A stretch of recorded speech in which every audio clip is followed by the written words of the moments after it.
Hi guys, welcome back to our series. As I said, this series is from RemHus, where we give Nigerians the skills, the knowledge, and the resources they need to compete in the international job market. This is the first series.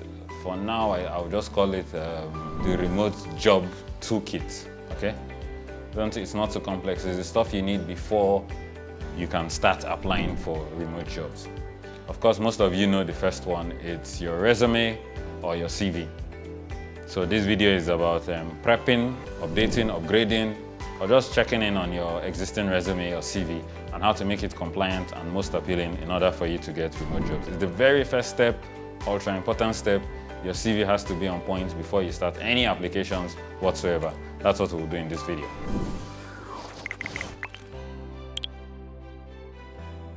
So the first thing is, why does a CV matter? A CV or a resume in the first place? Basically, an employer wants to be able to read about you, where you went to school, what you've done, what accomplishments you've made, what skills you have. That's basically what a CV or a resume shows your employer. And they can't just randomly pick people. So the CV is the first thing. When you're applying for any job, they usually ask for your CV or resume. Now we've seen that changing a little in some jobs that are skill-based, animation, video editing and so on, but that's by the way. But for most jobs, you'll be asked for your CV. Now, so therefore the CV is what is representing you. That's why it's ultra important. It's what is representing you. Now, you may be an awesome person, you may actually know your job, you may have all the professional skills, you may have done all the trainings, but if your CV does not adequately reflect that, then you're not going to get your leg in the first place. You're not going to get any interviews, you're not going to get any requests for job tests. So the CV is the most important thing. It's the thing that I mentioned the first set of guys in our alpha who we worked with personally, that was the very first thing. So if there's anything that you take most important before we start anything, it's prepping your CV. And that's what we're doing here. So that's the importance of the CV. That's why the CV matters. That's why your resume matters. Again, I say, whether I say resume or CV, we're talking of the same thing. I think they use different ones in the US and in Europe, but resume, CV, any of them is fine. So the first thing I would say about your preparing your CV is that you have to make it ATS compliant. Now, what is ATS? ATS stands for Applicant Tracking Systems. So Applicant Tracking Systems are just some software, some bit of code that's created by some companies which employers use to check through the CVs before they even narrow it down to the people who human beings will check. It's an automated system that looks through all the resumes and all the CVs submitted, and then it weeds some out. Now, there was a study said in the US that 75 of some of the biggest companies all use ATS now for their employment. And basically, that means that three-quarter of the companies are using ATS. So if your CV or your resume cannot even pass through these ATS systems, they are not going to be seen by a real human being before they even talk of the next stages like the job tests and an interview. So it's very important, ultra important, to get your CV on point. So because there are a lot of sites that deal with this and talk about it, I'm not doing too detailed a video, but if there is a request for specifics on how to get very detailed video, I could do one of those in future. But for now, these are the things you need to note. Now, your resume or CV needs to be ATS compliant. Without wasting time, in the link below, I'm going to find a link to sites. I have no connection to these sites where you can find templates for ATS compliant resumes. So you can download those templates and then edit them using Microsoft Word or whatever word processing tool you want to use. Applicant Tracking Systems look through the resumes or CVs that are submitted and only pass some through. Now, what are the things that the Applicant Tracking Systems are looking for? Very important. The things the Applicant Tracking Systems are looking for, they are looking for keywords, the important keywords that are mentioned in the job description. Okay? So if your CV, for example, says you're a graphic designer on all your experience, and for some reason you're applying for a job as maybe you do have some accounting skills or maybe you trained in it, but if you're applying for a job as an accountant and you put in that CV, the applicant tracking system will look for it, and in the job application where they wrote, there are certain keywords that it will be looking for. Accountancy, maybe project management, the ability to handle. It will look for certain keywords in your CV or resume. That's what it does. And if it doesn't see those keywords, you're out. So you can get the templates down in the description below and start from there. All right, so what are the important components of an ATS-compliant CV? So the first place is that it starts with a summary. This is like 3 or 4 lines that describes exactly who you are and what you do. It describes your skills.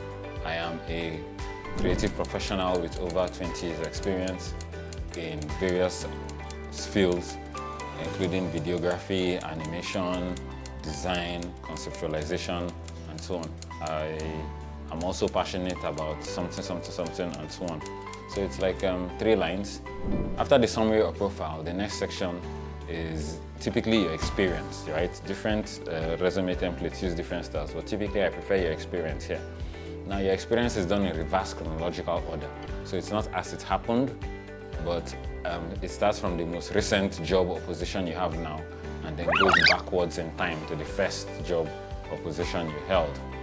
So typically it will just start with position held. So let's say you're the director, employer or company, then you write the employer's name, XYZ company, and then the period of time you did the job. So if it's to present, you can write June 2021 to present. Now I found that putting in the months is a bit nicer, especially because there may be some jobs or some positions you didn't hold for up to a year. So ideally put the month range from X month, so year to that month, the next year or whenever year it was. You now need to write achievements that you had there. Now a lot of people make the mistake of only writing the responsibilities. So if you're a teacher, you say, some people will just write teaching students mathematics daily. That's more of your responsibilities. But for ATS-compliant CVs, and even the ones that will be seen by the recruiters or who are the hiring managers, you need to use 2 major terms: action words and quantifiable results. Action words, quantifiable results. So action words basically are just they are verbs, action verbs that say what you accomplished. So is I did, I helped, I created, I developed. Even if you did it with a team, together with a team developed XYZ, helped streamline, successfully created. So the creation, the helping, the development, the implementation, successful implementation, all those words are verbs that indicate action. And recruiters like to see that you performed an action, even if it was within a group. The second part is that they also like quantifiable results. So quantifiable here simply means numbers. So if you have any numbers, so if you're a teacher, rather than saying teaching pupils daily, you would then say, okay, I've taught here for 2 years. How many children or how many pupils did I teach in the course of that time? The first class had 20, the second class had 30, the other class had 35. That means you've taught over maybe 70 students. So when you are writing that, you should say something like, successfully taught 70 plus students on the basics of mathematics, leading to improved understanding and results. So a statement like that now says you successfully taught, that's an action and it shows success. Over 70 students, that's a number, that's a quantifiable number. Remember I said quantifiable results. So you've said an action, you did an action, and this is a measure of it. You taught over 70 of them. And now if there's a time period as well, you can put that.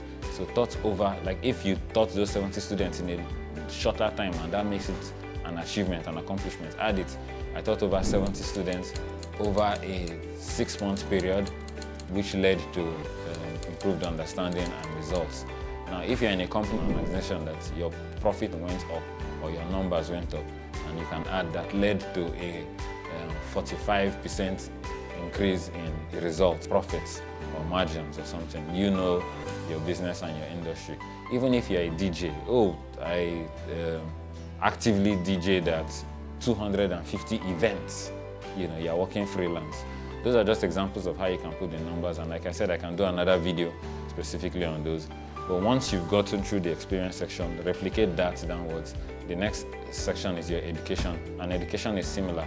Reverse chronological, start from the most recent, your qualification, BSc, MSc, the school you got it from, and the period you spent there. So they just punch those and going backwards from your most recent qualifications to the older ones. Some people like to put certificates, awards, recognition. If you have that, if you've received awards, certificates, if you've done, there's also training and skills. If you've done any training that led to certificates, you can write it there. Again, the same format.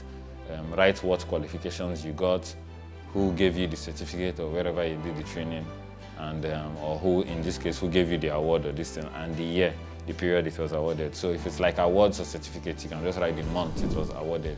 May 2019, May 2023. So after those sections, there's a section that I actually advise you also have. So these are skills, basically. Some people call it skills, some people write hard and soft skills. They're basically the skills you have. Now, I assume everybody should have communication in there. Communication, yeah, that's a soft skill. Those are skills that you develop over time, as opposed to hard skills, which is like your accounting, if I'm a video editor, which is video editing. Now, in that skills section, please feel free to also mention some of the tools you use if your job is that kind of job that, let's say a developer that programs in HTML or PHP, you should write it in there, skills, PHP, and so on. Because when the ATS are looking for a particular skill person, they will look whether your CV contains that. So you can drop a lot of those keywords in the skills section. So both the skills, video editing, animation, accounting, and finance, whatever it is, whatever skills you have, financial, bookkeeping, put it in there. Just have a list. You can have as much as 20 or so of those skills, but think of the keywords of the skills, but you genuinely need to have those skills and list them there. And then after that, people like to add referees. So referees, if you have people who are willing to be contacted at any time, you put their name, who can vouch for you. You put their name, you put their phone number and their email address. Typically that's all. I don't advise more than 3. But if you don't have, you can simply write available on request. A lot of the CV templates that I will attach have that. And that's what I can think of now. Thanks for watching this video. Hope it was helpful. There will be a lot more. If you have requests for specific details or more videos we should do, please let us know down in the comments. And also the next video in the series is about your LinkedIn profile. It's ultra important, getting your LinkedIn profile on point, but you can only do that after your CV, because the LinkedIn is the place where most recruiters, most hiring people go to check about you, right? After they've seen your CV. So your LinkedIn must be on point. And for those of you who also have portfolios, creative types, or so on, I would also look into that as well. LinkedIn is a great place to showcase it. So yeah, RemHus, man, keep hustling.